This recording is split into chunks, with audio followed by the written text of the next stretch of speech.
Well, look, it's no secret that we're big fans of the NFL. We talk about it in Yeah. our spare time on this show, and it's no secret then to any of you who listen or watch on a consistent basis that the same applies for you. Well, now you have a chance to actually, make your mark on the NFL because there is a job opening I hear for a chain crew member in the NFL. So I anybody don't out mean to there who's laugh.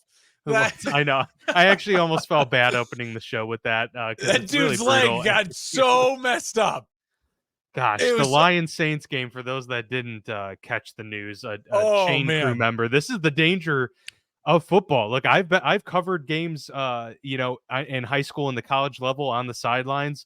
You don't realize, even in high school, how quickly they can go from being It's just nasty. running out of bounds to being 10 yards out of bounds that quickly. But yeah, Alvin Kamara gets pushed out, rolls up on one of the chain crew members' legs, and And it was a it pretty went gruesome like, video. you know what I mean? And the leg like is just hanging like this.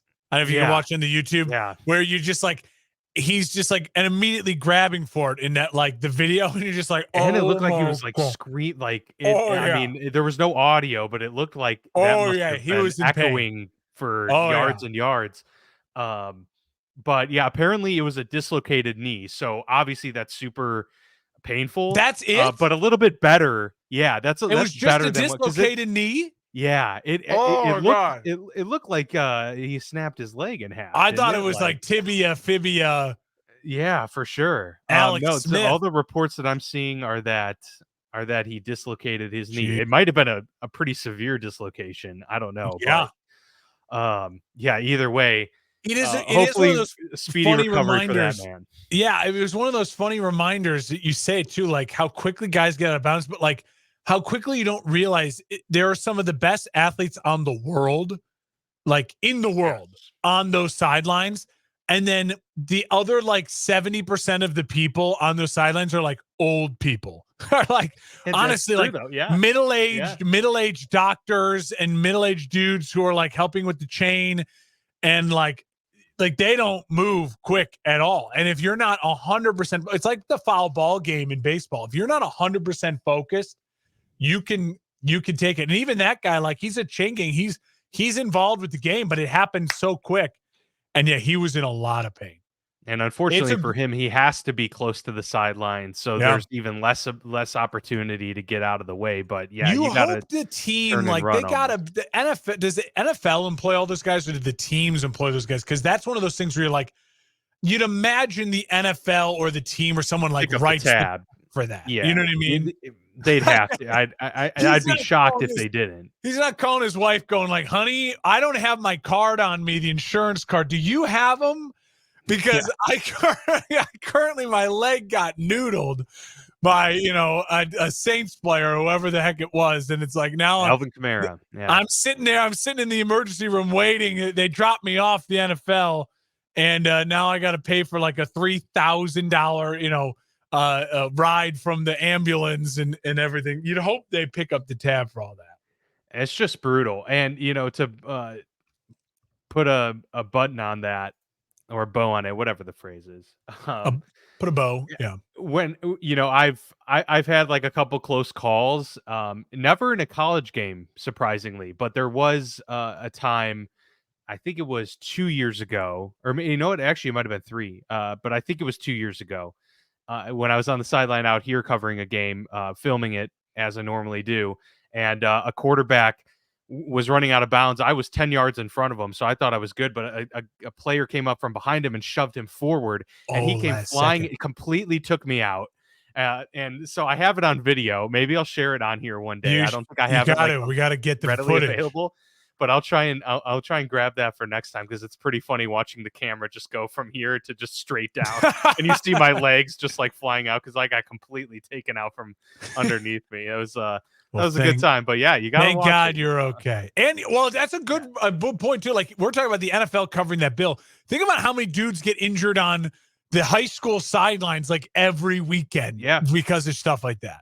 Yeah, no. So there was this is just like an anecdote, but there was a guy I remember who was filming for like another TV station. I wasn't at the particular game, but it was very ill advised and kind of stupid on his part. But he stood in front of the tunnel where they run out, and to get the shot, and they ran out and ended up fracturing his nose. He needed reconstructive surgery because he had the camera there. Brutal. Push the camera into his face. So yeah, be careful out there, folks. Brutal.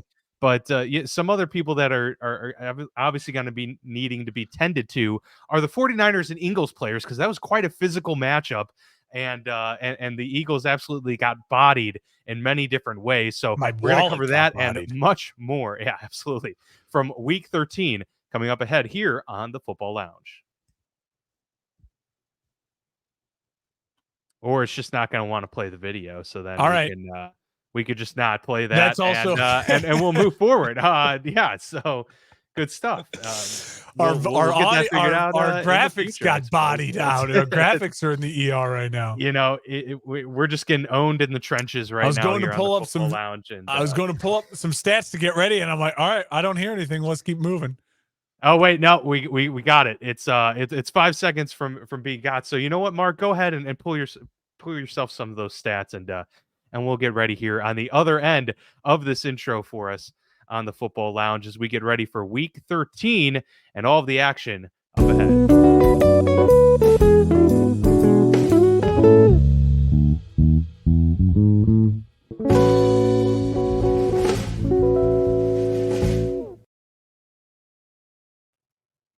All right, so week 13 brought us several key matchups, couple upsets here as well. Some, disappointing for some of us for particular reasons. Don't need to get into that, but some 2-win teams actually playing pretty well apparently this feisty week.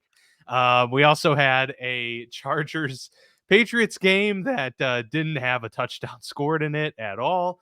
And some over-unders that were a little bit shocking. So a lot to get to here this week. We already covered, of course, the Thursday night matchup between the Cowboys and Seahawks, where the Cowboys won 41-35.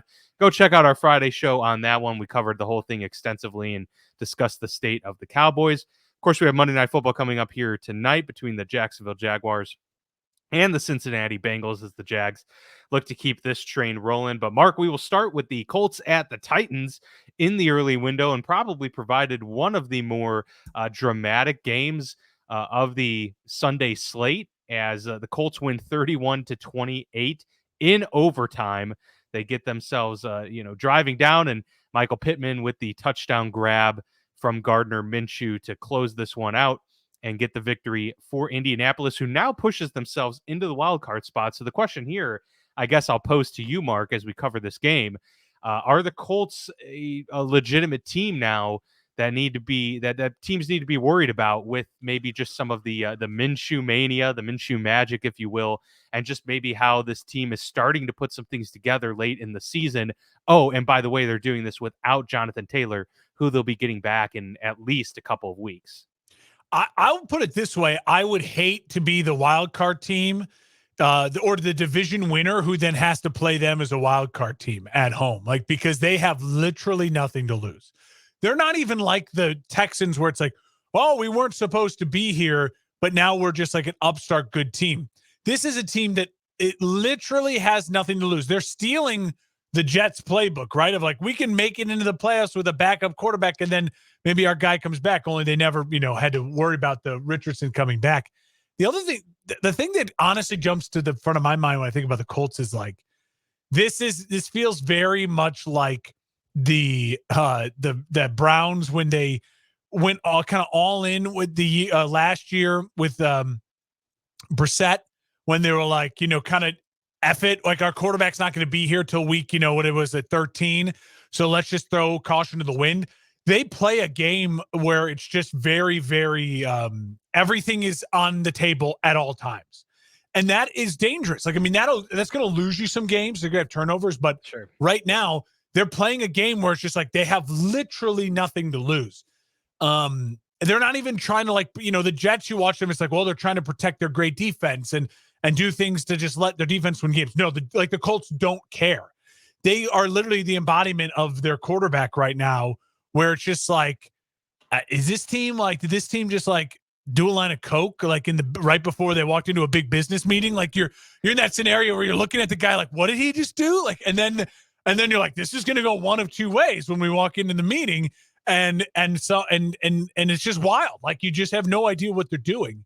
And it's fun to watch. Shane Steichen absolutely needs to be in the top 3 for Coach of the Year candidates right now. Yeah, definitely. If they make the playoffs, I almost feel like he's kind of a shoo-in. He lost And his starting quarterback, yeah, right away. and for the Titans, on the opposite end of that, I'll just finish over this. Like, I still feel like good if I'm a Titans fan. Like, things are working out. Like, Levis isn't a disaster. He's not the problem. You can just see there's a talent deficiency, especially along like the offensive line. Like, Derrick Henry gotten going again. It's Derrick Henry season here now that we're in November, and I know he left the game. He had to get injured, and Yeah, concussion. but like, it's that time of the year where he's starting to really come alive.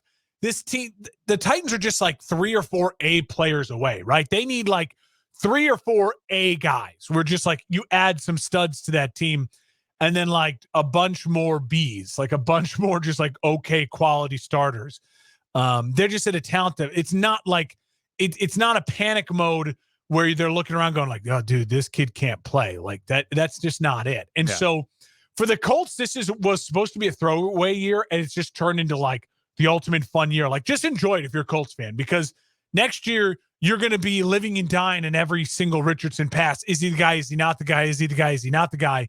And so just enjoy this while it's fun and you're having a good time and you're flying high with like your coach you have great vibes about, because in a year from now, you could be, 4-8, and Richardson could be on a roller coaster, and you could be saying, is Shane Steichen the guy? I don't know. Like, it can change on a dime. So just enjoy the run right now, Colts fans. Yeah, I mean, if it's good, there's no reason to complain. Just enjoy it. And on top of that, the Colts are, an interesting team here to kind of play spoiler down the stretch as well. Yeah. Because the AFC playoff picture is getting like muddier and muddier as we get down the road here, Gross. right? I mean, we had Kansas City lose here this past week. The Steelers did, the Browns did. You have Broncos the Texans lost. surging, and then the Broncos lose. So, I mean, the picture's really in flux there in the AFC. Tons of moving parts.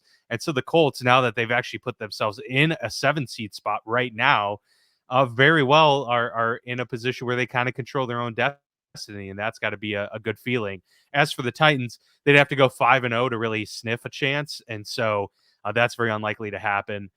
But you're right. It's about Will Levis and kind of getting him back on the tracks, and maybe Derrick Henry, if he comes back and hopefully the concussion doesn't keep him out too long, he can be a constant guy that Levis can lean on as they get more and more comfortable with the offense. Jeffrey Simmons did suffer an injury in this one as well.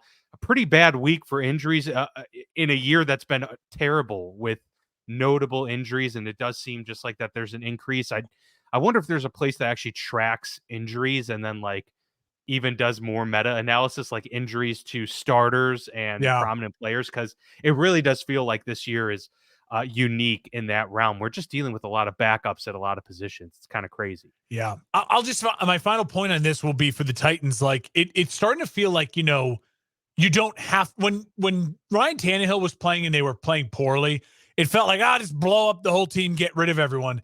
It doesn't feel that way for me right now. Like, it doesn't feel like, you need to trade Derrick Henry in the offseason. You need to do this. Like, no, like, it just feels like you need to keep adding players to this. Like, there is just a dearth of talent. Like, it doesn't feel like it's not saying that it's a retooling, but it doesn't feel like it needs to be blown up. And there was a point in time where it felt like it needed to be blown up. Yeah, you don't need to tear it down to the studs for sure. So yeah, we'll see kind of what decisions they make. We've seen with the Houston Texans, one good draft. Now, obviously, they had 2 top 3 picks, but one good draft can like turn around your fortunes very quickly. And I think we're all confident Mike Vrabel, when given the proper set of tools, can put together quite a competitive team in a what's becoming a more competitive division, but still a winnable division, no doubt.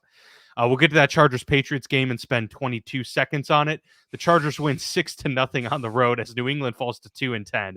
A disgusting game. 6-0 is the final, and the Patriots now the only team to go 3 straight games of giving up 10 or fewer points to an opponent and losing all 3. They're 0-3 in that stretch, amazingly. And yeah, clearly just not able to get any offensive production on this New England team. And they get a quick turnaround as they play the Pittsburgh Steelers Thursday night with presumably Bailey Zappi once again as the starter for New England. Just an absolute shambles there for the Patriots, and the Chargers looking pretty bad too. I mean, my question is this a time to completely blow up the operation there in LA minus Justin Herbert essentially? Yeah, I don't even know what you do with like Kellen Moore. Like he was supposed to be the one to fix it all, and I just don't know at this point. Mainly because I thought he would come in and help develop this offense. And Quentin Williams looks like a bust right now, just drop after drop after drop. And their offensive line feels like it's regressed. Rashawn Slater, I mean, like his rookie year was an all-pro, and now here we are 2 years later. He missed all last season because of the injury.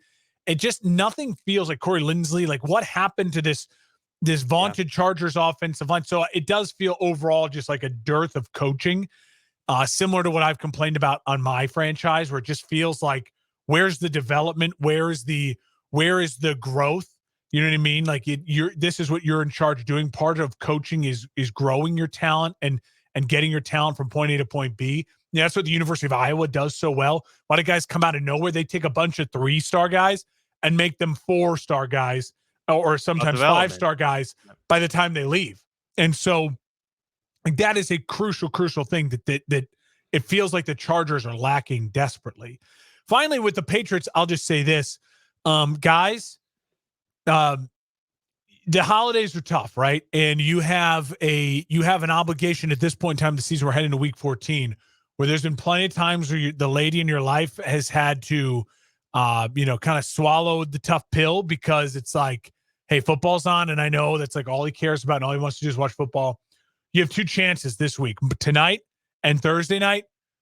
Like surprise her with the date night. There is no reason to bet these games. There's no reason to watch these games. Surprise her with a date night, fellas.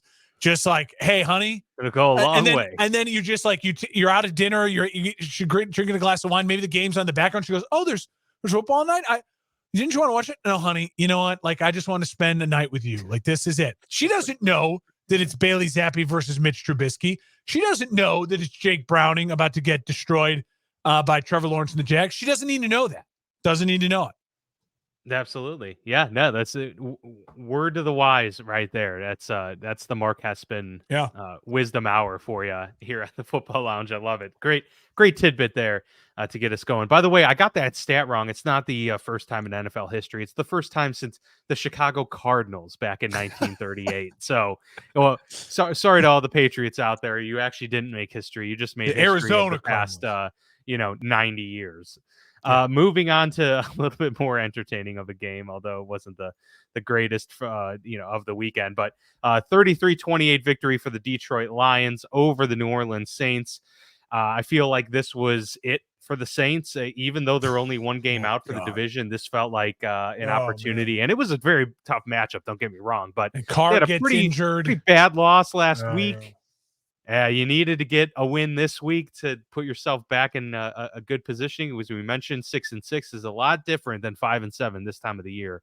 They're 5-7 now. Derek Carr, as you mentioned, gets hurt, which ironically enough, they may be better off right now. It's just like the offense was not working with Derek Carr. I don't know what it was, but they just weren't utilizing their weapon. And the one thing they have in their weapons is like big play capabilities, right? And they haven't been getting enough of those. So maybe with Jameis Winston or whoever they decide to go with is going to be a little bit of a cure for them. And their best, feature isn't even something to do with them. It's the fact that they compete in the NFC South and, still technically have a chance with the Falcons 1 game ahead in the standings. Meanwhile, the Lions, this wasn't your prettiest performance, especially defensively, but 33-28 victory. You'll take that all day. I mean, they came out to a strong start, 21-0. Let the Saints kind of creep back in going into the second half and even into the fourth quarter. But the Lions at 9-3 with what the 49ers did to the Eagles yesterday. I mean, the Lions are still putting themselves in a position where they can get that 1 seed. They really can compete for that 1 seed still, and the division's pretty much locked up for them. So, yeah, my question to you, do you think the Saints are pretty much done with this loss, or Do you think they still have a pretty good fighting chance to win this division? And then secondly, uh, did this like shatter your faith at all in the Detroit Lions, given that it was so close?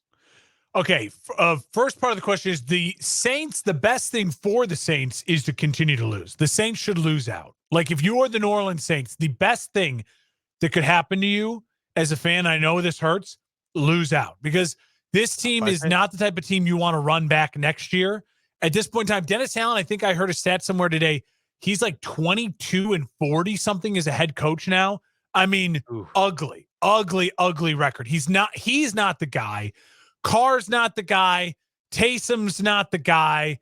Jameis isn't the guy. If I were the Saints, I mean, it's worse than that, Mark. I just looked it up. 23-54. Yeah, that's, I mean, just horrible. Like he's horrible. Wow.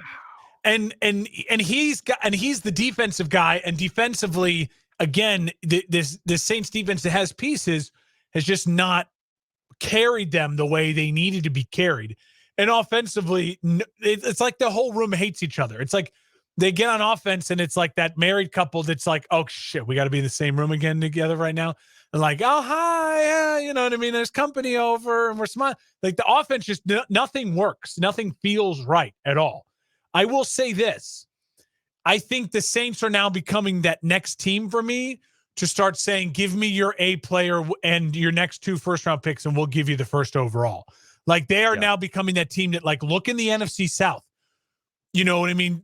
Your rivals, the Panthers got Bryce Young last year. You don't know what the Buccaneers are going to do. You don't want them to get the guy before you get the guy. And Atlanta's going to be all in for trying to get the guy, right? So, like, the Saints are now my team. Like, give me Alvin Kamara, this year's first, next year's first. You can have number 1 overall. You know what I mean? Give me Chris Olave, this year's first, next year's first. Okay, you can have number 1 overall. Like that is, and the Saints need to do it. Like they need to rip everything down from the studs.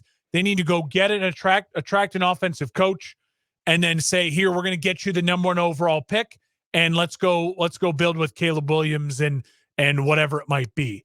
I really feel like the Saints are now in that mode where the best thing for them going forward is to do that. Can they still win the division? Sure. Why not? But like, it doesn't matter. And I think it's in the long run worse for the Saints.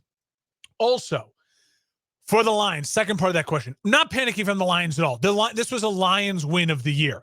Their defense is going to let up big plays. It's a roller coaster. Their defense can pressure the passer. That's one thing they're good at, but everything else is a struggle. They can tackle. I like their linebackers. You know what I mean? Like, and Campbell, Anzalone, you know what I mean? Like Anzalone, like, and then they can rush the passer, but everything else is a struggle, but it doesn't matter. Like, look at the teams right now that you can say to yourself, I trust them to score 30 points in a big game. The Lions are one of the few teams I can say that about. Even the Chiefs, the Chiefs, I don't even know if I can say I can trust them to score 30 points in a big game. I can trust the Lions to score 30 points if they need to score 30 points to win. That offensive line, that offense, the way they move, I feel like I can trust them to do that as it get late in the season. So no, I'm not panicking about the Lions at all. Their whole season's still in front of them. They play Minnesota 2 of the last 3 games. You win those 2 games, you lock up the division, and you're set. You're hosting a home playoff game for the first time since we were 3. Yeah. Kansas City's only scored 30 plus 3 times this year, which is one of those was against the Bears. Bizarre. Yeah. That's bizarre for this Kansas City offense for sure, but they have not been themselves.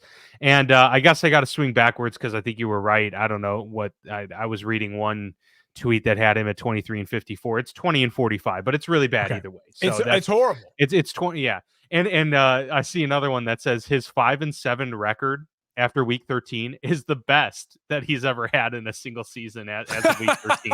So somehow he's reached new levels of like greatness. He's improving. He's so good. Actually, you know what? I take it back. Don't fire him. You got to build off this. Hey, he's getting the building blocks are there.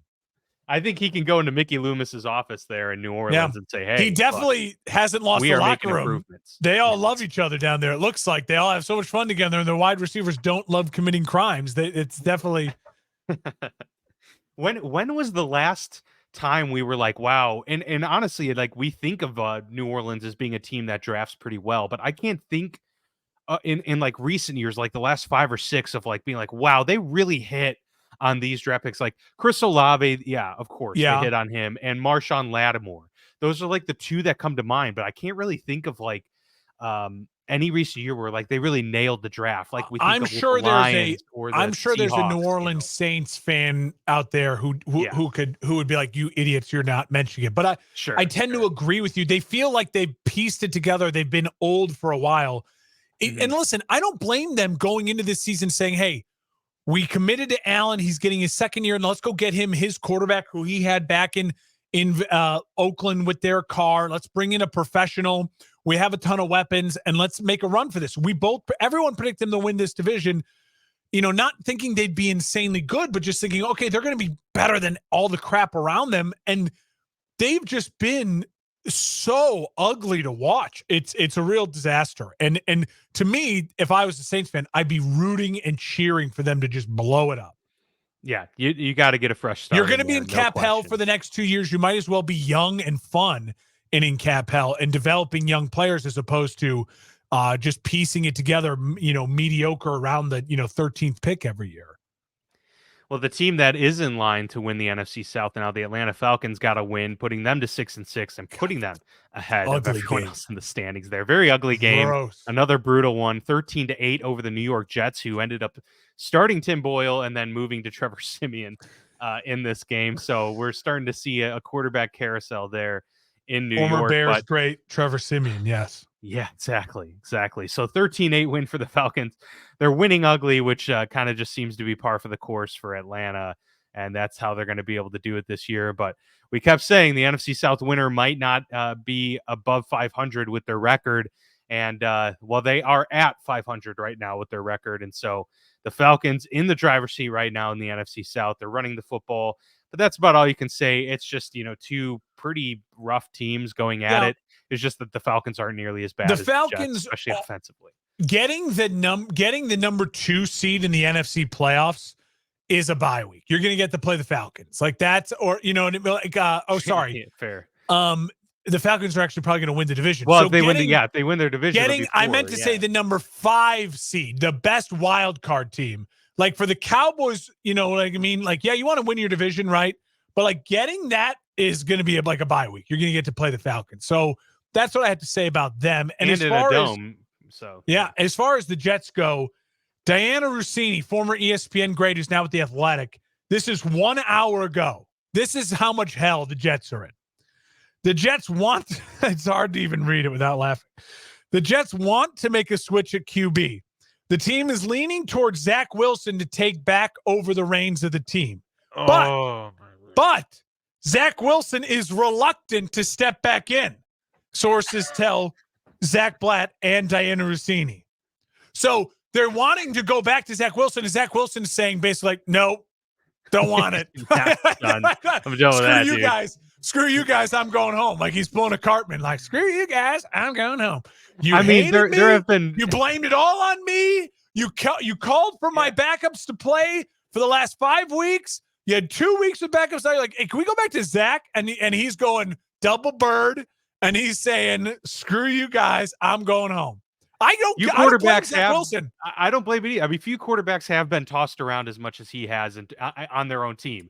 I mean, I'll think of Mac Jones as being the other one in recent memory. Mac Jones gets benched and then started all the time. But I get it. We said it when the Aaron Rodgers injury happened. I'd love to go back and like listen to the exact wording, but I know we talked about it. I know we said there were 2 options basically for the Jets. Like number 1 was you ride with Zach Wilson no matter what, and knowing it'd be highs and lows, and he's got a chance to like prove he can play in this league. And we knew that when like that was a long shot for him to become, like, wow, he's a starter again, or wow, he can be a capable player. But as soon as you bend Zach Wilson again, like that was over. Like you can't go back to him. And this is why we also said the other path was you need to immediately go out and just get someone. Because Zach Wilson was a fine break glass of a case of emergency when you had Aaron Rodgers healthy. But you had a chance after week 1, you know what I mean, when he's injured, to bring in a guy, and by week 3 or 4, he knows the playbook. Look at Josh Dobbs. and then he can be a capable player that your team rallies around. You didn't do it. It's too little, too late. And even though I don't think they should fire Saleh, this is the type of stuff to where I like You makes you question. it makes you want to just say like I want to trade Aaron Rodgers. I want to burn it all down.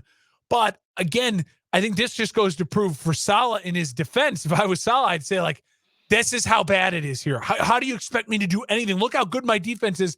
This is how bad it is here. Our GM, he bowed down to Aaron Rodgers, at the altar of Aaron Rodgers. That's why we're stuck with Tim Boyle. That's why we're stuck with Adams. That's why we're stuck with Al Lazard, who was a healthy no dress 2 weeks ago. We're stuck with these crap players. We're stuck with Aaron Rodgers' contract, and he drafted Zach Wilson. Like if I'm Saleh, part of me is saying like, and my defense is one of the best units in football. So he's got a lot to stand on, but he also like, it's just such a mess. It's so ugly. It's so bad. Well, it's hard when you're really good at your job, but you're not able to, put down tangible results. You think Saleh wanted to hire Nathaniel Hackett? Like, you know what I mean? Like, did he really want to hire Nathaniel Hackett? Yeah. I mean, I don't know for sure, obviously. I mean, maybe he did like, Hackett, but it certainly didn't seem like it was his choice to initiate that and put him into the conversation. God, it's just ugly. It's bad in New York. Yeah, no, I mean, it's nothing's going well there, and they have that tweet. They have some dynamic playmakers, and it's just, Zach Wilson is saying, "No, I'm good. Yeah. I'm good." He's doing the Jonah Hill meme from like 22 Jump Street. Where he's like, he's doing that. Watch on the YouTube. He's doing that. Or no, he's like at the Oscars. He's at like an award show wherever he's at, and he's doing this thing. Jonah Hill. Yeah, exactly. Oh, that's what. Yeah, you're right. That is what it's from. He's like in a suit or something. He's like at the. He's He's in the chair. Yeah. I know exactly which one you're talking about. Yeah. I also thought that was from one of the movies. Just type in Jonah Hill into your GIF bar. Yeah, that's a top one for sure. Yeah. Well, there's probably plenty of Pittsburgh Steelers that were doing that during the Cardinals game. Like, nah, I'm gonna stay out. You don't even have to put me in. It's all good because they got absolutely destroyed by the Arizona Cardinals. The 2-10 terrible Arizona Cardinals came into Acrisure Stadium and embarrassed the Pittsburgh Steelers, which was almost, you're due for like one of those a year with Pittsburgh, it seems. But this was, I feel like I probably in recent years said this more than I ever have in my life, but I not to be hyperbolic, but this probably goes down as among one of the worst losses in Mike Tomlin's tenure, and certainly the worst loss of the season, but definitely one of the worst of Mike Tomlin's career. Despite having Kyler Murray back, obviously 2-10 wasn't indicative of their record if they had Kyler Murray. They were still not a very good team, especially on defense. Okay, their defense sucked. And does suck to be blunt about it. But the Pittsburgh Steelers managed 10 points, 7 of which came in garbage time. They got stuffed at the goal line. The physical Pittsburgh Steelers got stuffed at the goal line. It was penalties. It was poor play. It was fumbling. It was 2 awful snaps. It was things not bouncing your way. Everything that could go wrong went wrong for the Steelers, and the Cardinals took full advantage. James Conner had 2 touchdowns and 100 yards in his return to Pittsburgh. All around an absolute shit show for Pittsburgh. And I will say this has to put them in the position of like starting to panic, certainly, because you're 7-5. The only solace you can take as a Steelers fan or a member of the team is that you hung on to your 5 seed spot for the time being, because the Browns lost and the Colts won, which put them into the 7 seed instead.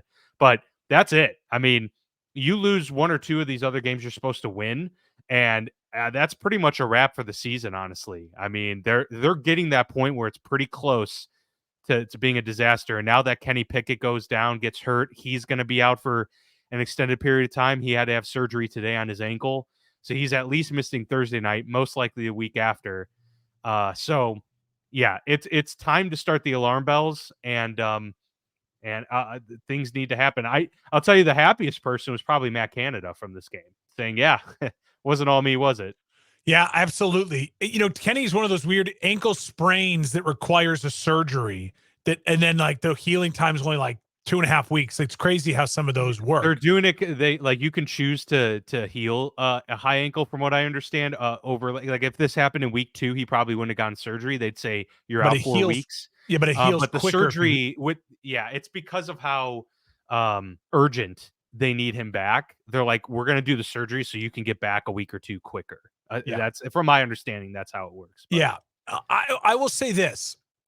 he gets hurt a lot too, Mark. I mean, Yeah, we're 2 years in now. The guy's had a couple I concussions. He's had banged up knees. He's had listen. You're in a world of hurt either way right now, because the problem with the Steelers is there's so many things from this loss, right? There's so many things.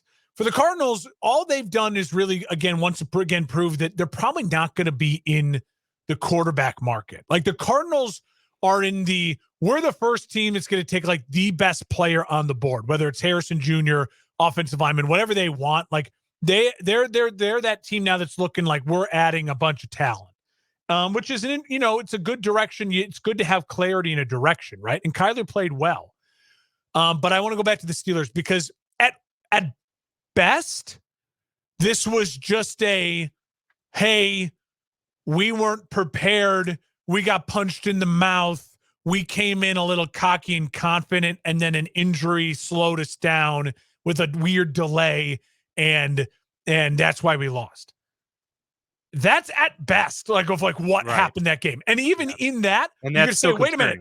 Your longtime Super Bowl winning head coach couldn't get your team fired up to make sure you could show up with juice and energy to win an easy must-win game for your season at home.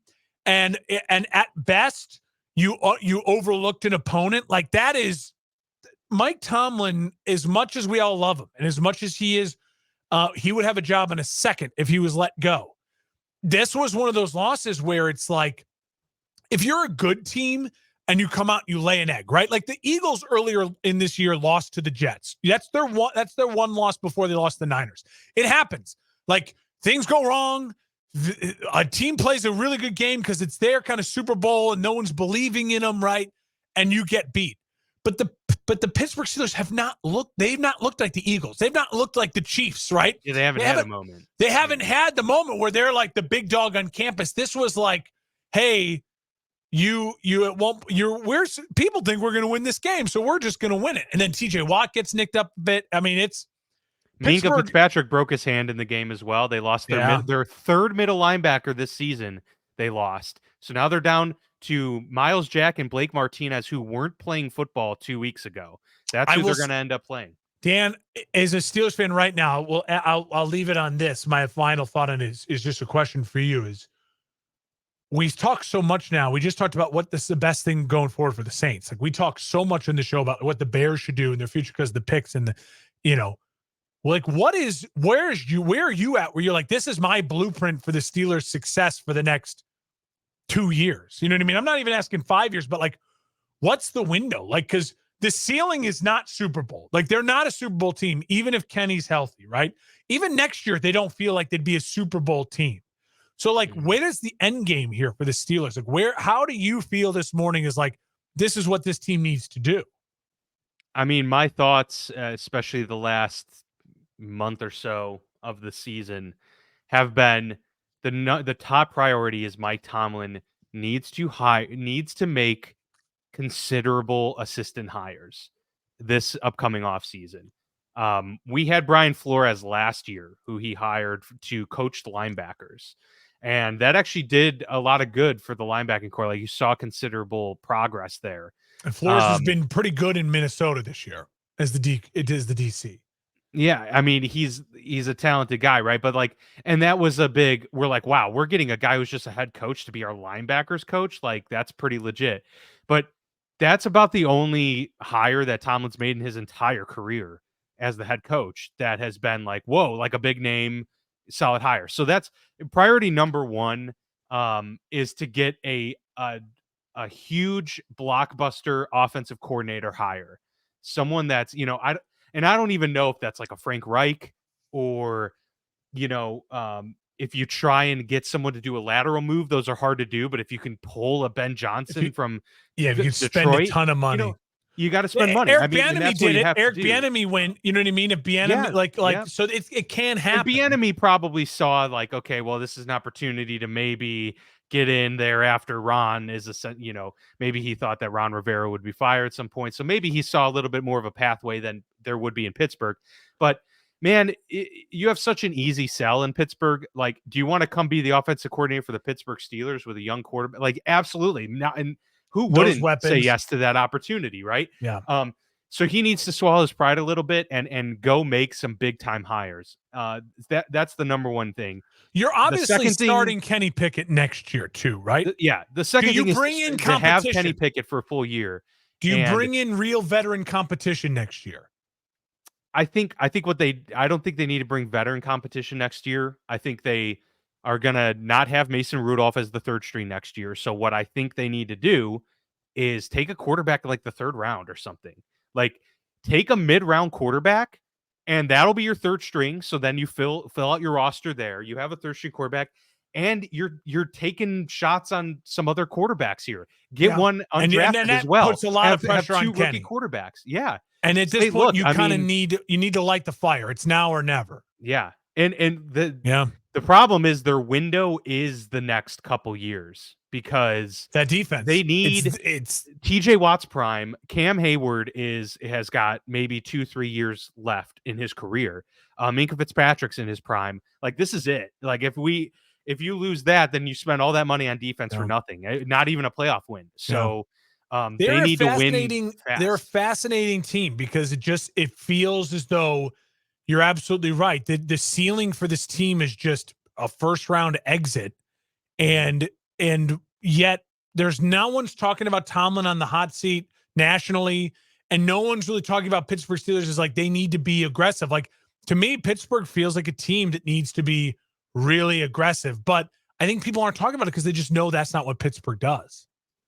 Yeah. And obviously the fact that Pittsburgh is consistently decent, doesn't help the case when you're trying to make tough decisions. Right? Yeah. If I were to say, it really lets the conversation kind of slip by.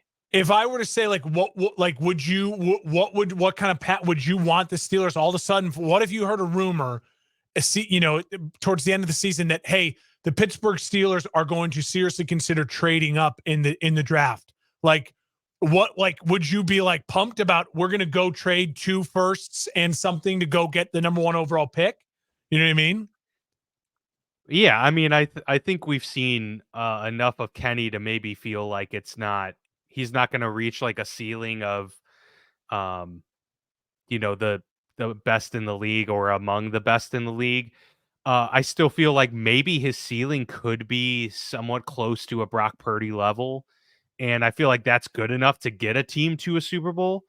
That's why I think a new offensive coordinator to get a year with Kenny will really tell us, what we need to know. And then if you move off of Kenny after year 3, or he's benched, then you at least have the coordinator in place. You have the offense in place to bring in a young quarterback and start fresh. So you already Dan have the system in place, Vasco's path for the Steelers right now is a new offense of an elite offensive mind and drafting a quarterback in third or fourth round. Third or fourth round. Yeah, somewhere late day 2, early day 3. Someone you can say to yourself is going to put some pressure on Kenny in camp. Maybe have maybe someone different, like a Spencer Rattler, like he's coming out. Yeah. And he was like a high name. He's got like a high upside type of guy to where you just like, whoa, he's going to wow people, to where if the season starts going wonky next year and Kenny's not performing by late October next year, you can bench him and see if it's the offense, if it's the quarterback, what is it? It's all about dart throws, right? We talk about it all the time. You just got to try and find that guy. So there's no issue in my mind of going for a third or fourth round quarterback, and maybe he hits, maybe he doesn't, but who cares? You spent a third, those are high picks, sure, but the way Pittsburgh drafts, they should be confident that it's not going to be a waste. Pittsburgh doesn't have a lot of needs. You guys don't have a ton of needs beyond finding that elite. Center now is probably going to be number 1 for them. I would think center, middle linebacker are pretty high up there. But yeah, they're not devoid of talent at many positions. All right, the Dolphins get a 30-point win on the road at Washington Tyreek Hill now legitimately on pace for over 2,100 yards, which would break the record by over 150 plus yards. So Tyreek Hill firmly putting himself in position for even potentially a league MVP. He is otherworldly. 2 big touchdowns in this game. Devon Achane came back. He had 2 touchdowns in this game as well. So they were looking right back in sync offensively. Yeah. The Commanders are, they're the Commanders. They're starting to wither a little bit. I still feel like we're seeing some good play from Sam Howell. Agreed. At times throughout the season. So that's got to be, reassuring. But yeah, this maybe puts you on the pathway to, okay, we're going to be gone with Ron Rivera after this season, but there are some, elements to this team that gives us confidence. So with the way the Dolphins have been performing, they are now 9-3 too. I mean, do we need to start talking about them being a 1 seed here in the AFC to represent the AFC? I mean, we talked about it last week. I feel really good about that. And I will say this, in a week where big teams and like big moments, like had some letdowns, like the Eagles and the Chiefs, the Dolphins did exactly what they needed to do. You know what I mean? Pittsburgh, you have a weaker opponent in front of you. You should beat them. Come out and put on some stats and go dominate. That's exactly what the Dolphins did. So credit to them. And then for the Commanders, I will say the only thing that's interesting is that this was Ron Rivera getting to call the defense, and it did not look good. And they had extra time to prepare from Thursday night, Thanksgiving to now, and so ugly. It just really, really ugly. And so, my 2-win prediction for Washington is starting to look a little better. They're obviously above 2 wins, but just as predicting this season would kind of fall apart, starting to feel a little bit better about that. And then overall for Miami, kudos to them for doing what clearly is not an easy thing to do in the league, which is you're the favorite. You're go in there and just beat the doors off them. And that's exactly what they did. Yeah, we've talked about it with the Dallas Cowboys. Like, to the one credit we give Dallas is that they won beat the up games on the that bad they're teams. supposed to win. Yeah. Right. And so there is something to be said for that, because it's any given Sunday and it can be easy Totally. to overlook opponents or just, have down nights. The healthy Dolphins don't seem to have a down night very often. So that gives you a lot of hope.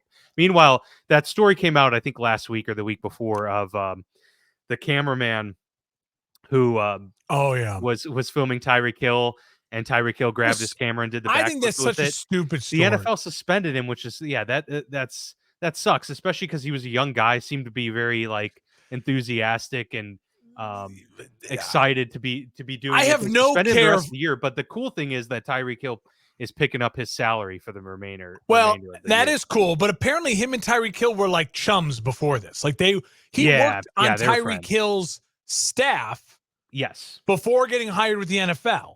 And so part of me just wonders, like, did they plan this? Did they know? Like, it all seemed really fishy to me anyways. And it's just like, I don't have much empathy for a 21-year-old kid who's, built his but it is kind of crazy that the NFL suspended him, right? It's like, dude, what? No, it's not, because the NFL does stupid things all the time. The NFL NFL does crazy, stupid. It's still stupid, sure, but it's like one of those. I had this story. I was just looked at it. I felt old man from the closet. I'm like, don't, like, who cares?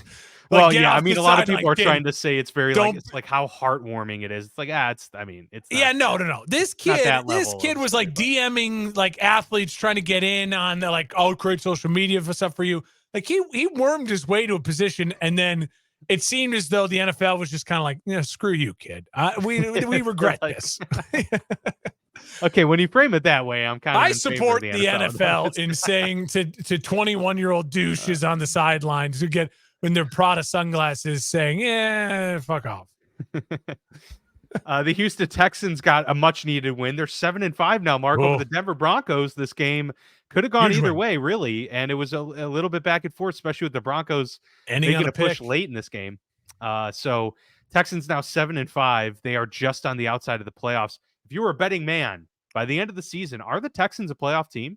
I have to look at their schedule, but I'm leaning towards yes. I think so. At this point, the AFC South could have 3 teams in. At this, who would ever guess that? They do lose Tank Dell for the rest of the year. I know that sucks. Just that really does suck, because he was a great Nico Collins stepped up big. I'll say this. Here it is. I'll read it to you real quick. Yeah. At Jets, at Win. Titans, Win. versus Browns, versus Win. Titans, Win. at Colts. So they've got 5 games. They have the Colts. They could go 5-0. That last game against the Colts could be for the final wild card spot. That's really fun. I'll say this. I mean, they at least go 3-2, right? They're at least 10-7 at this point, I would say. I'll say this. That should get you in. I'd much rather watch the Texans in the playoffs than the Steelers. Yeah, I'd much rather watch the Texans in the playoffs than the Broncos, than the Browns. I think I'd rather watch the Texans even than the Colts, just because I think the Texans have a legit chance to like make a run upset. I'd like to see the Texans. I mean, I'd like to see the Bills in over a lot of those teams too. But yeah, I mean, they're fun because they have a quarterback and they have a young coach who is he's quickly becoming the next Mike Tomlin. It's crazy. These players would die for him. And he's earned the right for us to consider him as a really, really fantastic young head football coach. The AFC South is getting awesome. I mean, imagine if the Titans can support Levis in the offseason and he takes a step. You'd have 3 real surefire things, and then the wild card would be the most athletic guy who plays the position, like in Anthony Richardson. So that's what we talked about after the draft coming into this year. We're like, this division is going to quickly be super interesting. It is. It really, really is. And I'll say that, and then I will mention for the Broncos, because of that 5-game win streak, what they did, no matter what happens with the Broncos the rest of the year, the tempers will have cooled, the waters will have calmed, which that might be the most important thing for the Broncos in general, just to have some calm. No one's talking about us. Yeah. Leave us alone. Quiet offseason. And they need a quiet, not Sean Payton, just calling out people left and right and going crazy, or Russell Wilson saying stupid things and Mr. Unlimited. Yeah. So I will say that one thing for the Broncos, though, what it's so apparent in that game is they are in cap hell. So they don't have a ton of high-end draft picks because they obviously traded a lot for Russ. They have got to hit on some draft picks. Like their scouting department is at pressure is on, like DEFCON 3. You've got to get a ton in return for your 2nd, 3rd, and 4th, 5th round guys. Because they don't have money in free agency, but they have a real, they need to find just a spark player or two, somewhere, whether it's a young offensive lineman, whether it's a young playmaking, wide receiver, whether it's another corner to go with Surtain, who's just can help out. They need 2 or 3 more players, but they have no money. So pressure is on for the Denver Broncos. I think Denver missing the playoffs this year, but having this win streak and kind of being relevant is going to do wonders for them going into next year. I still feel like their ceiling will be always low with Russell and this contract. And I think we finally have a grasp on what the Denver Broncos are going forward in this era of Broncos football. Last year and through the first half of the season, we had no idea what we were getting. Are they the worst team in the league? Expectations are really high. Now it's just kind of okay, they're a solid football team with a really low ceiling that still doesn't yet have a true identity. Find the identity, nail on some draft picks. And for the Texans, I just want to watch the Texans play a lot of football. So I hope they make the playoffs. Definitely. And it sounds like Tank Dell actually could come back for the playoffs, they're saying. So gotcha. If that's the case, I mean, you really want them to, make the playoffs and even get to the divisional round where maybe Tank Dell can return. But that's looking like a duo that's going to be dynamic for years and years to come. So, the arrow might be pointing up the most for Houston as opposed to any other team in the league, to be honest. Absolutely.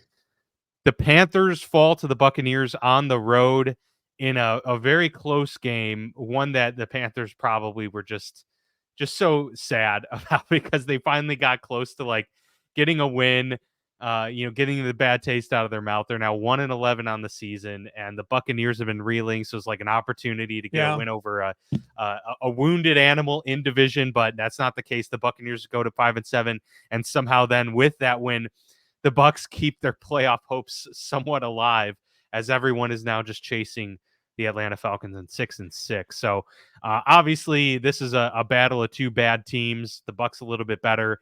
I don't want to get too far ahead of ourselves, but this is just something that I have been thinking about. Let's say the Bucs make the playoffs here because let's say they win the division at 9-8 or whatever they end up being. Does this Bucs team? They're not going to have a high draft pick. Is it like, do you run it back with Baker Mayfield? Like, is this a team that you feel could somehow get better in the offseason without drafting a quarterback? So to me, if I'm the Bucs, I'm in a situation right now where you can kind of play the holding game, right? Your division's not going to run away from you in another year. In a year from now, you'll still be in this division, and what the future of this division will be. It doesn't seem like anyone's going to have a CJ Stroud or, you know what I mean, like a big bad Patrick Mahomes in division within the next year. What I would caution the Bucs about, though, is that I would say you can't wait too long. Like, and you can have the chance to be the most aggressive team in this division, right?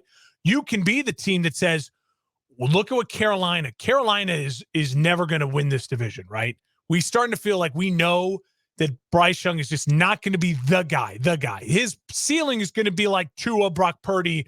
So they have a lot of work to do before they get to where, oh my God, we have to really fear Carolina. The Saints are a disaster, and Atlanta feels like they are the guy away. So to me, the question would be, if I'm Tampa, do I feel like there's a path for us to be the most aggressive in rebuilding, new coach, new quarterback, offensive scheme, go for it? Or do you say to yourself, where the chips fall, as long as Atlanta doesn't get Caleb Williams, we're comfortable waiting another year and kind of playing this out and seeing where the chips may fall? Because Baker hasn't been the problem with Tampa this year. They're just a little bit too old. They're a little bit calorie stuck right now. So they're a fascinating team. Like, to me, again, I would suggest be the aggressive one. Reset your clock. Get it. Go get an offensive coach. Any team right now that can any GM that can pull off the trade with the Bears to say, we're going to go get the number 1 overall pick. And like, they're going to attract a head coach. Like, they're going to attract a quality. All the candidates are going to want to apply. Caleb Williams is that kind of guy that in the end, coaches will look at that tape and go, oh yeah, I want to hitch my wagon to that. So any team. But can they pull off that trade early enough? Well, that's just the thing. Carolina, the Bears have showed you we're willing to make moves early, right? They made it the second earliest that someone had ever traded the number 1 pick last year. So if what you would have to do if you're a team like the Bucs is you'd have to be aggressive in firing and resetting the staff, right? So we're going to talk a ton about that. I just want to take an opportunity here before we get too deep in the weeds. Say, Carolina, I thought this was the one chance they had to win another game. I think they're going to be a 1-win team here going on out. The first ever 1-16 team. And then finally, kudos to Mike Evans. 10 straight 1,000-yard season start your career. Only Jerry Rice has had more at 14. Incredible. He doesn't look like he's even really slowing down that much. I think Mike Evans is a guy that if you're Tampa Bay, you keep, and you just say, we're gonna keep building around Mike Evans in the sense that we have a weapon. No matter who we bring in or what we do, we have this guy who's just been an absolute Iron Man and one of the most underrated wide receivers of his generation, and is quietly putting together an absolute Hall of Fame career. Yeah, I totally agree with that. Especially because he's got the Super Bowl ring, and because he was so integral. He was Brady's go-to guy during Brady's run. Like he is going to get that as a bump when that comes around. No question. Absolutely. The Rams beat the hapless Browns led by Joe Flacco, who actually looked all right. Dude, there's a lot of teams that feel like they could use Joe Flacco right now. It's definitely. But no, he was able to get a touchdown early, and he was like, okay, Joe, all right. Hey, welcome back to the NFL. But that was about Rams are the 7th seed. Don't look now, my Rams. The Rams are making a push for sure. Unfortunately, Puka Nacua did suffer a pretty bad rib injury, it seems. I don't know what the latest is on his outlook here coming forward. That would obviously be brutal. Cooper Kupp has not had the year that maybe a lot of us expected coming in just for how dominant he had been in this offense.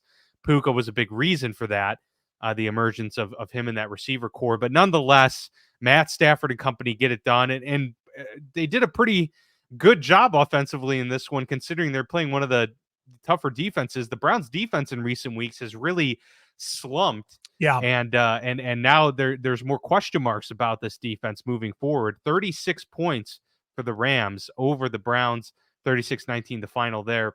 So, yeah, I think this said more about the Rams than it did the Browns, because we kind of felt that the Browns were, playing with house money once Deshaun Watson went down, and it was just, can you ride your defense maybe to somehow get to the 7th seed? That's seeming a little bit more feel dead. They like feel a pipe dead. dream. Yeah. But the Rams are, in a position where they can potentially push for that. The NFC is competitive right now, so that's not going to be easy, but the Rams can definitely do it. They're 6-6 right now and really starting to hit their stride. The Rams, again, 10 wins basically guarantees you a playoff spot in the NFC. 9 is borderline. 10 gets you in. The Rams, can they win 4 of their last 5 at the Ravens? Tough. That's tough, but then they're home against Commanders, home against the Saints. Those look like feel like wins now. And the Giants game. Home on the road against the Giants, that feels like a win. And so can you win either the Rams at the Ravens or the Rams at the Niners? Who knows? Tough, Niners that final week could be resting people. We don't know how it'll shake out.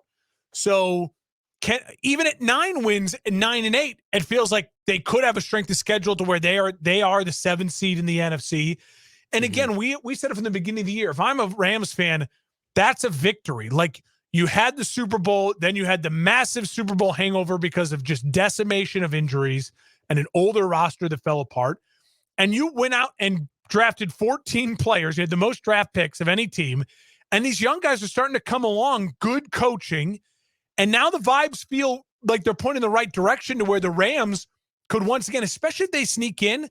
Are you not going to tell me the Rams won't be aggressive in free agency then next year, this offseason, with a bunch more draft capital? They have draft capital again. Like, the Rams could make one more push going into next year with Matt Stafford.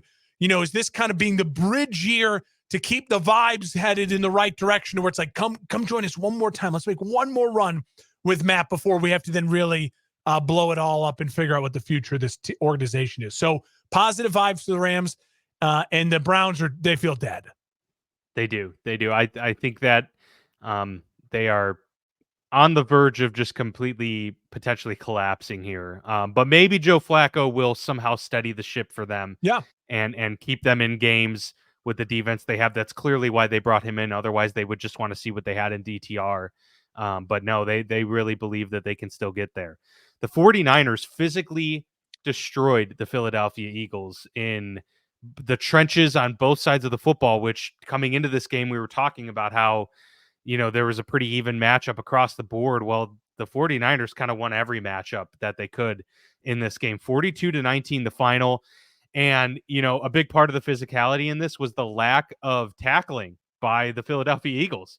I mean, there was quite a few opportunities here to get Deebo Samuel down or to, tackle Kittle or McCaffrey. And they just, too many forced missed tackles by the 49ers led to either touchdowns or big plays. And before you know it, it's 42-19. And the 49ers are saying, like, don't forget about us in the NFC race. So are you considering them to get to the favorites, or are you still riding, Eagles country right now? Breaking news 28 minutes ago from Adam Schefter. Shaquille Leonard, all-pro, former Colts linebacker, signing with the Philadelphia Eagles. So the Eagles, after yesterday's blowout, loss, they want aggressive for Shaquille and basically said, like, what do you need? Let's do this. Let's get it done. It fills a huge position of need for them where the Eagles have been struggling this offseason. I think what yesterday's loss said for me, for the Eagles, the Niners absolutely right now are the number 1 team in football. Like, they are now. They moved to the top of the power rankings, right? They're at the top of the Super Bowl plane. They're there. And they've earned that right, because post the injuries and getting all back together now, they have been a well-oiled machine blowing people out. They went on the road, to me, against the best team in football as of, 24 hours ago and absolutely put on a clinic. Does that mean they're going to beat the Eagles in the playoffs? Does that mean they're going to win the Super Bowl? No, absolutely not. A lot happens between now and then. But I will say, as of right now, I mean, they are number one. They are the leaders in the clubhouse. They are so bleeping talented and efficient. They are. And they are just physical beyond belief. I picked Philly to win that game. My belief was you would see Philly step up to the moment and the playmakers would make big plays. And you saw it early in those first 2 drives. Bunch of slant routes, big plays moving, and just couldn't convert. The Niners played like the more desperate team. The Eagles in the end looked like a team that had to look in the mirror and go, we just went through a gauntlet of big games after big games and big wins, and we ran out of juice at the exact wrong time. At the exact wrong time, because we just got punched in the mouth. Now, in the long run, I do think it's kind of a good thing for Philly to add Shaq Leonard. They also realize now you can be beat at home by this team. They're going to play better the next time they play them. It's really hard if you're the Niners to beat a good team twice the next time they play. I'm fully predicting. So I think in the long run, it could be a really good thing for Philly. I think this is a disaster for the Cowboys because I think the Philly's going to come out so pissed off and motivated next week to just to go after and use that frustration of the Cowboys. I think also what we learned is that, man, these teams are very different from the last time they played. The Eagles lost 2 great coordinators. Shane Steichen, look what he's doing in Indianapolis. And that offense at times just looks a little disjointed for the Eagles. Look at what Gannon just did to your team. Pew, pew, pew, shots in Arizona. Like, he can coach a defense. And the team, the Eagles, to me, look a little sloppy. And they look like they're a little unbuttoned. And like, oh, we have talent. It'll figure it out. And so hopefully this is a kind of exact gut punch they needed. For the Niners, there's not much else to say except for right now, they are the best team in football, playing the best football. And you do not want to be playing the 49ers right now. And if you just look at it roster-wise, they have the best roster, I'd say, too. I mean, it's equal parts dominant defense, equal parts dominant offense. It's so hard to compete with. That's what the Eagles were last year, pretty much. And you can't Purdy. The weakness is still Purdy, in my opinion. And I know he's playing really, really well, but you've got to find a way to make that kid uncomfortable. You've got to hit him. And the Niners, to their credit, they don't let you because they have a great offensive line, quick, and they get the ball so quick. So it's that if you're a defensive coordinator, it's figuring out how can we get after him, which is why I still feel like the Eagles and the Lions, they have a chance in the NFC to get him because they do have pass rushes, but it's got to come from one of your front 4 having an all-time game. And that's going, and they're going to have to do it against the best left tackle in football, in Trent Williams. So good luck. Good luck. Yeah. And linebacker play, which maybe Shaq Leonard will help because, their big thing is doing everything before the line of scrimmage, getting it to Debo and getting Yak. You need a linebacker that can sideline to sideline and get in. Yeah. Tackles for loss. Yeah. Yeah. So that's going to be the formula, but that's easier said than done. The Niners, it's almost hard to remember that they were on an 0-3 skid at one point in the year. And they have, bounced back. Now 9-3, pushing for that 1 seed. Guess who got more breaking news? Wait. Guess who picked up? Schefter has the photo. Guess who picked up Shaq Leonard from the airport today? Oh, Howie Roseman. Big Dom. He's making headlines. Big Dom. That's why Big Dom is Big Dom. That's right. That's right. I saw the video. Because I only saw the 49ers player Greenlaw, shoving Dom's face. Dom, we're referring to the head of security for the Eagles. He and a 49ers player both got ejected because they said that, they both were antagonizing each other and shoving each other. From what I saw, it looked like Dom was just breaking up. Yeah, but players, again, right? Those type of people, like in that credential level, they're not allowed to be. They're not allowed to make contact with a player from another team. That's what I was hearing, and so the refs immediately knew that. Like, they know who Big Dom is. He's kind of a Philly, like, local celebrity legend. Yeah, like, leave it to Philly for them to be like, everyone knows. No one knows who the head of security is for any of the other teams. But Big Dom, of course, Big Dom, right? But like that is like, so I think that's part of it was just like, dude, you have one job here. It's like your security, your sideline. There's no reason for you. You could grab one of your guys, but for you to like get into Greenlaw's face to where it's like you're putting hands on an opposing player, and then so he puts his hand in, and I don't think Greenlaw didn't like shove it. He really was like No, no, point in it's his like face. index finger like touched the guy's nose. It was one of those moments, though. I think the refs did the right decision. It was just like, hey, you're both out of here. Now, this is a disadvantage to the Niners because he's an actual player, but it's setting that tempo. Like this game was so fiery from the start. But the Eagles were less secure after that. So that's true. I mean, very true. Very true. The terrorists didn't capitalize on it. I didn't see it coming. You got to be secure in that. But again, it's that precedent of like, I like the move just because it's like, don't let this game become a fist fight. Because before the game, it was chippy. During the game, it was chippy moments. And so just like quell it, toss them, move on. For Sunday Night Football, the Chiefs and Patrick Mahomes visited Lambeau Field for the first time. I'm trying to, figure out how that's possible. But yeah, I mean, they only play those divisions every 4 years, so that's how it works. But Patrick Mahomes making his debut in Lambeau Field, and the Los Angeles Packers, the Green Bay Rams. I honestly think they're two very similar teams right now. But yeah, the Green Bay Packers get a 27-19. It's not victory. how it's supposed to happen. It's not. But look, it sucks for the Bears. It sucks for Bears fans everywhere. It sucks for a lot of football fans too, because I think the Packers are close to being universally hated. Jordan Love's playing some good football. He's playing really good football, and they've done it against pretty good teams. I mean, He's playing solid football. The Packers have beat the Chargers, the Lions, and the Chiefs in 3 straight weeks, all behind Jordan Love performances. I don't know, man. And that's why I did the Rams thing, because they do feel like they're on similar trajectories right now where it's all coming together for both teams, and they're both 6-6 making a push. I still feel confident that Jordan Love is not Aaron Rodgers and he's not Brett Favre. Yes. But I'm feeling more and more confident, but I'm also feeling more and more confident of what I've been saying all season. Who's Jordan Love? I've been saying it all season. You're asking me who's Jordan Love? Who I've been saying Jordan Love all season. Who is he? He reminds me of who? He's I check the tape. Young Dak Prescott. Like he is Dak Prescott. Yeah. Like he's really mobile. It seems like the team really likes him. Like they bought into him as their leader. They bought into it.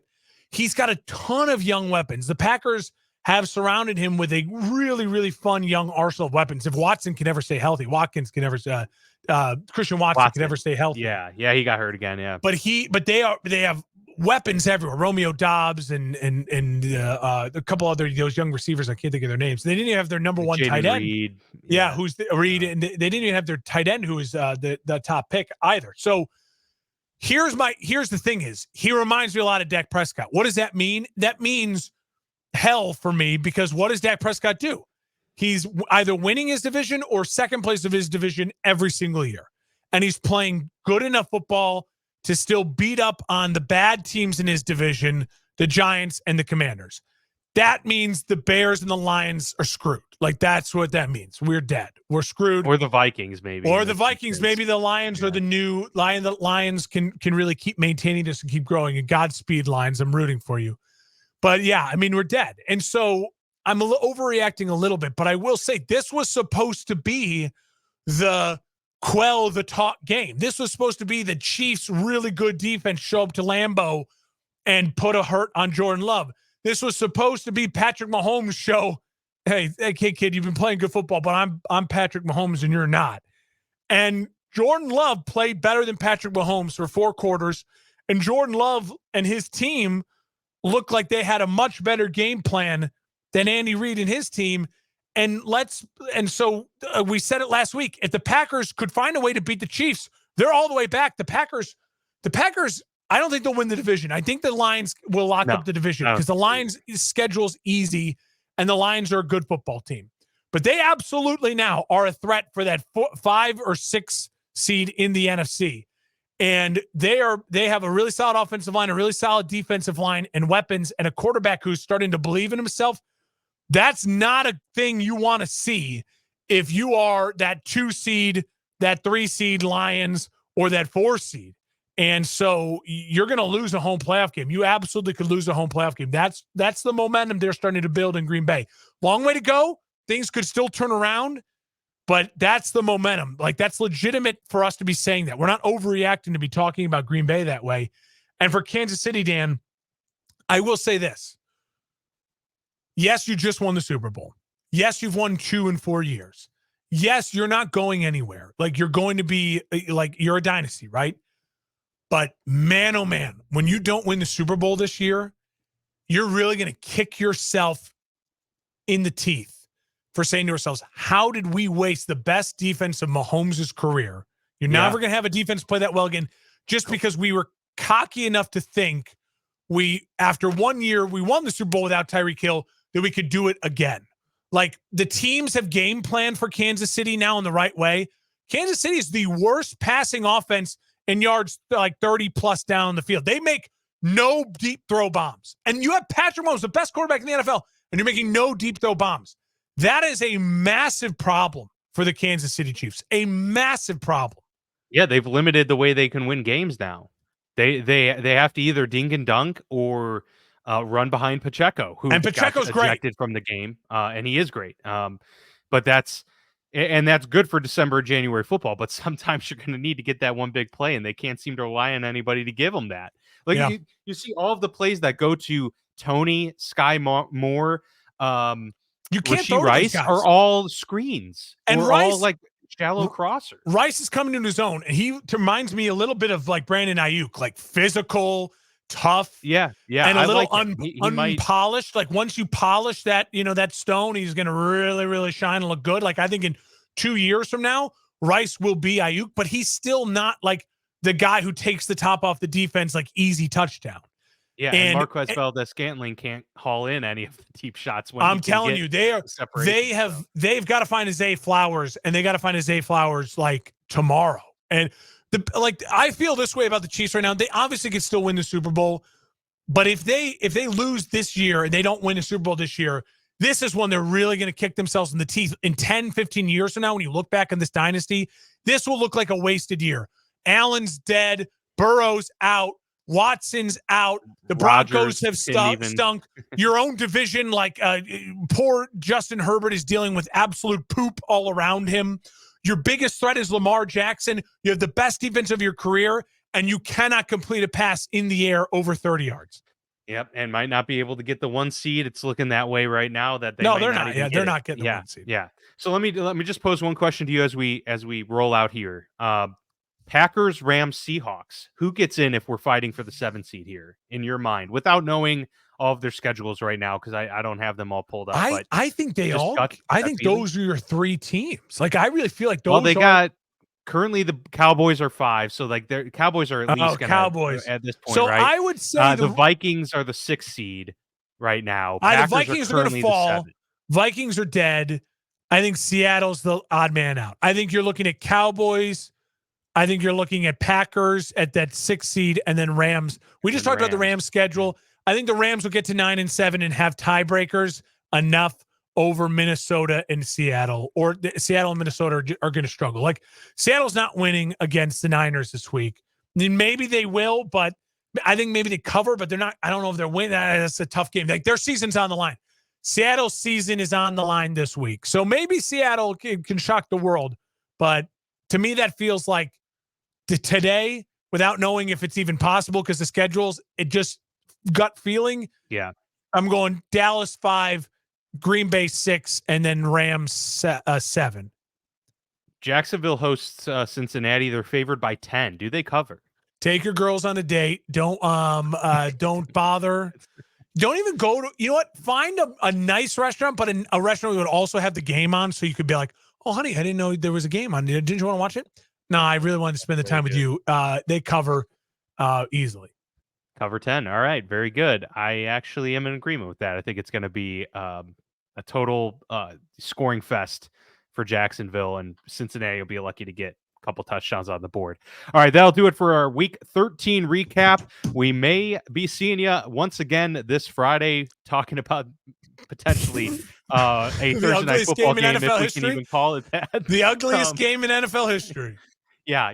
The over-under for Patriots-Steelers should be about 11.5.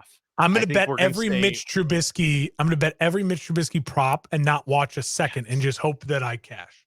Yeah, absolutely. I'm all for that. Let's go. Let's see some great Mitch Trubisky 5-yard scrambles. I'm all about it. Love it. All right, but we appreciate you all watching. Again, like, subscribe. That really helps us out on YouTube and anywhere that you get this podcast.